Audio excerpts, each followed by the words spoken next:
Now Chicago is building sprawling tent camps to get migrants off the streets of places like this ahead of the cold winter months. Democratic Illinois Governor J.B. Pritzker slamming President Biden for not doing enough, writing, "The federal government's lack of intervention and coordination at the border has created an untenable situation for Illinois." The White House blaming Congress for not acting and saying they've accelerated work permits and provided $1 billion to cities nationwide.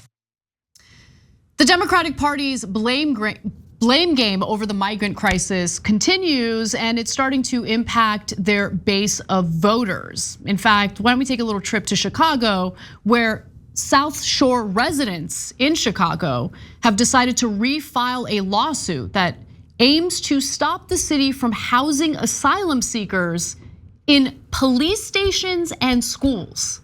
That is literally what's happening right now. The situation is so dire that these migrants are sleeping in encampments on the sidewalk, or they're sleeping on the floor in police stations. They literally opened up a high school that they had previously shut down recently to basically house the migrants in that school. And the community is understandably outraged because they shut down that school when kids in that neighborhood needed it. And then they decided to open it to house migrants. Now, I don't begrudge them for needing some place to house the migrants. I totally understand where the local lawmakers are coming from, but I also understand where the local community is coming from. I understand why they would want to file this lawsuit in the first place. Now, the lawsuit filed on September 26th by Natasha Dunn, Jimmy Darnell Jones, and other residents seeks wider relief in addition to their initial case filed in May, which sought to stop the former South Shore High School from being turned into a shelter for migrants. It names the city of Chicago, Mayor Brandon Johnson, and Chicago Public Schools as defendants. Now, previously, the residents had decided to drop the first lawsuit after learning that the former high school would not be used to house the asylum seekers who have been arriving by bus from Texas since last year. But after hearing that thousands of migrants would continue to come to Chicago, the South Shore residents filed a broader lawsuit in Cook County Circuit Court. And they're basically saying, like, listen, the local community has been fighting for scraps for a long time now. And now we have a migrant crisis on top of it. And how exactly are local leaders serving us? How exactly are they able to serve the migrants who are in need of shelter, jobs, food, all of that? Now, more than 17,000 migrants have arrived in the city since August of 2022. The lawsuit argues that the use of public buildings as migrant housing is a nuisance to the community, and it also accuses the city of violating zoning ordinances around the former high school and other public areas. The suit calls for an audit of city funding used for migrants and related housing. And they're also frustrated that Mayor Brandon Johnson isn't, I guess, rejecting the migrants and continues to take them in. I really don't know how much of a choice he has, to be quite honest with you. So when I see these stories, my head always goes straight to Congress, where you see members of Congress constantly complaining about the migrant crisis as if they don't have the power to do anything about it, as if they don't have the power to, pass immigration reform, which we desperately need. And clearly at this point, there's hunger for that on both sides of the political aisle. So maybe get off social media and pass some legislation to deal with this. We need more immigration judges to fast track the asylum cases instead of deal with this insane backlog, right? You have asylum seekers, and that's the thing, that's our law. If asylum seekers come to the country and claim asylum, they must be heard before an asylum judge. They can't just be deported or rejected outright. If members of Congress have an issue with that, they would have to, work on legislation. They would have to negotiate with the other side of the aisle. None of that is going on. All you see day in and day out is complaining in the media and on social media. It's just so pathetic. Now, the political ramifications are real for the Democratic Party. Unfortunately, we couldn't play the video of the lengthy press conference of the South Shore residents who have filed this lawsuit. It was covered by local media. Local media is incredibly annoying when it comes to copyright claims, even when it falls under fair use. But nonetheless, I do think you all should watch that press conference, because we're not talking about wealthy elites who are trying to reject migrants. We're talking about a majority Black community who have been fighting for scraps, who do feel that they've been neglected by their local government. And it is unfair to them. So to have them shoulder the burden of a migrant crisis without the necessary resources is insane. And by the way, where is Congress? More importantly, where is Democratic leadership? This is a huge political liability for them. Are they doing anything about this? So apparently, according to Politico, they are, in a muted way. Leadership. I mean, like, what kind of leadership is that? So Democratic leadership in Congress has taken a muted approach to the issue, which has had a massive impact on major cities across the country, including Chicago and New York City. So apparently there's a lot of backroom wheeling and dealing going on with President Joe Biden specifically, but it's clearly not enough. So is Democratic leadership even doing anything relevant or significant behind the scenes? Here's what Politico reports. Schumer and Jeffries, meaning Chuck Schumer and Hakeem Jeffries, have had success, Politico claims, by quietly brokering meetings and lobbying those close to the president, according to 5 people familiar with the efforts. And it comes as they are dealing with threats of a government shutdown and House GOP leadership turmoil. Wow, what heroes. Congressional leaders are approaching a real crisis in the country in a muted way, like real leaders would. Okay, so in mid-September, Biden expanded temporary protected status, or TPS, for Venezuelans. The designation made nearly 10,000 migrants in New York City specifically eligible for work permits.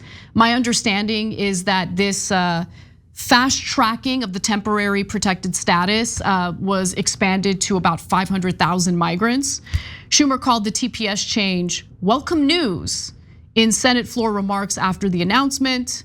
And he said that I wrote to Secretaries Blinken and Mayorkas in July that country conditions in Venezuela clearly met the criteria for TPS. So this is a good step forward, he said.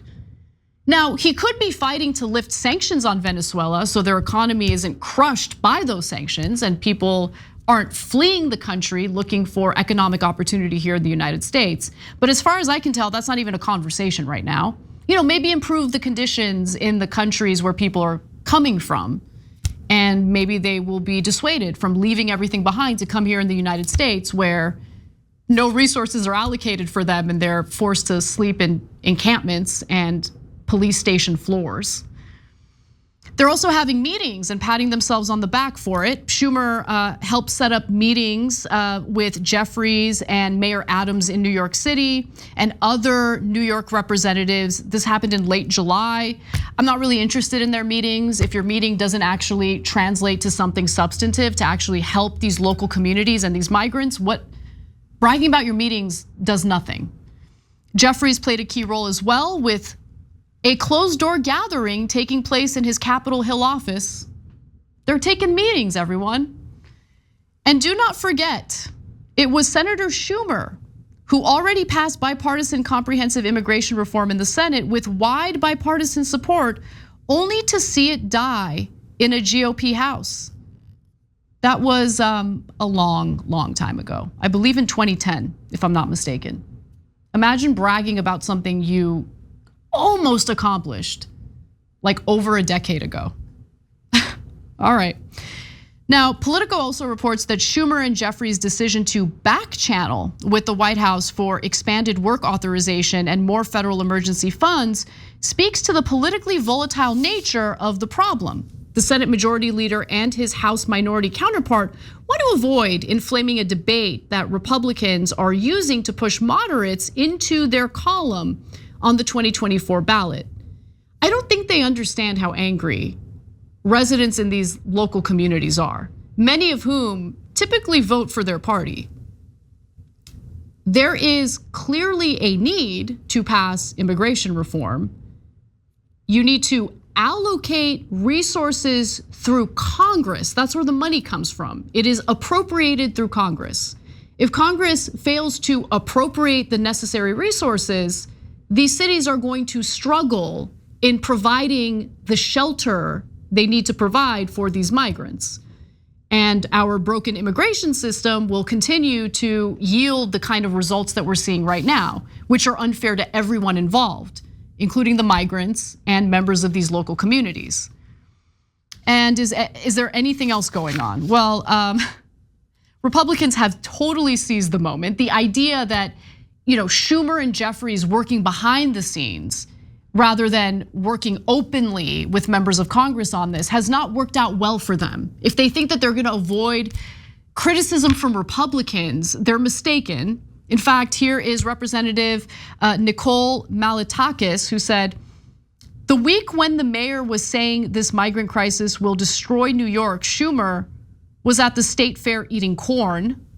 National Republican Campaign Committee spokesperson Savannah Villar jumped in too, saying that Hakeem Jeffries and extreme House Democrats caused New York's migrant crisis. His refusal to offer any actual solutions other than hiding behind his lackeys, screeching inaudibly at press conferences is why they're destined for doom on the ballot. And look, you look at the approval ratings of these Democrats, and Biden in particular, it's not looking good. And I think the reason why their numbers are dropping considerably is because of the way they've handled these types of crises, which impact everyone, of course. But in the case of the migrant crisis in these big blue cities, obviously it's having an impact on the local population of Democratic voters, and they are upset. They're very upset. So Democrats on a state level are also upset with Congressional Democrats and the Biden administration. You have Kathy Hochul, the governor of New York, speaking out against him.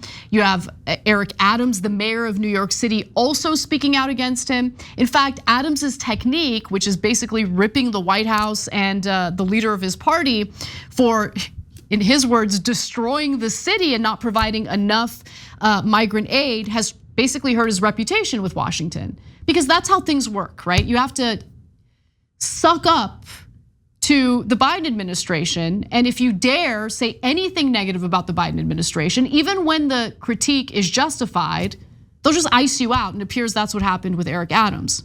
Now, one Democratic advisor who spoke to Politico on condition of anonymity, of course, because he or she doesn't want to deal with the retaliation, said, getting federal assistance would be a lot easier if the two most powerful Democrats in Congress, Schumer and Jeffries, were out front fighting for their home state, meaning New York. And again, it is having an impact on how Democratic voters perceive the party and immigration overall. A Siena College Research Institute survey found more New Yorkers view migrants as a burden than a benefit, which is really, really sad to see. But again, I can understand where they're coming from. These are not bad people. These are people who are experiencing the migrant crisis, something that a lot of border cities had experienced without the necessary resources. And if they're just neglected and left to deal with it without the necessary resources, there are going to be political consequences. Another Democratic Party official told Politico, obviously it's politically thorny, but you'd hope they'd step up some more. They've been totally absent. The only thing we're getting is the lion's share of asylum seekers. We're not getting the lion's share of funding. The official added that the 140 million in federal funding allocated for New York's support of migrants is pennies in a crisis Adams has estimated will cost $12 billion. But of course, there are always going to be some Democrats who are defending leadership. I didn't expect to see it from Representative Jamal Bowman, but here he is. He says that Jeffries was with me in Washington when we met with Homeland Security Secretary Mayorkas and Mayor Adams to push the administration for more resources. So the leader is an essential part of this. And Kathy Wild, who's president and CEO of the Partnership for New York Business Group, told Politico, they're 100% supporting the city, but they are not in a position to deliver the kind of funding that the situation requires because there's not a budget provision to cover billions of dollars for a humanitarian crisis as opposed to a natural disaster. Now, mind you, much like the Chamber of Commerce, she represents the business community. And the business community loves the migrant crisis. Why do I say that? Well, there's a tight labor market. They've been urging the Biden administration to provide these temporary worker visas or temporary protected status so these individuals can work. You have migrants flooding jobs, which does away with some of the leverage that workers currently have. That leverage has led to better pay, better benefits. I mean, we've been covering those labor-related stories on this show. But understand that they don't want to pay higher taxes to provide the resources necessary to shelter the migrants and care for the migrants. They just want a larger pool of workers they can exploit, especially low-wage workers. That's what they're excited about. So Kathy Wild, super excited about the migrant crisis, thinks that the Biden administration handling it perfectly. Dole out the temporary protected status, do nothing about passing legislation to reform our immigration policies, and we're good to go. We're really winning with Democrats, aren't we? Not like we would win with Republicans on this matter. They've failed to pass any comprehensive immigration reform. And quite honestly, all I've seen in regard to their solutions is building a wall and just engaging in unbelievable cruelty toward asylum seekers. That's not the answer. But the lack of leadership among leadership in the Democratic Party is depressing to say the least, and there is a political price for it. I just don't think they realize how deep that political price is. Hey, thanks for watching that video. We really appreciate it, guys. And we appreciate it if you become members because that allows us to be independent, honest, progressive, all the things that you don't get from corporate media. And all of that is because of you guys. Hit the join button below and become one of us, become a Young Turk.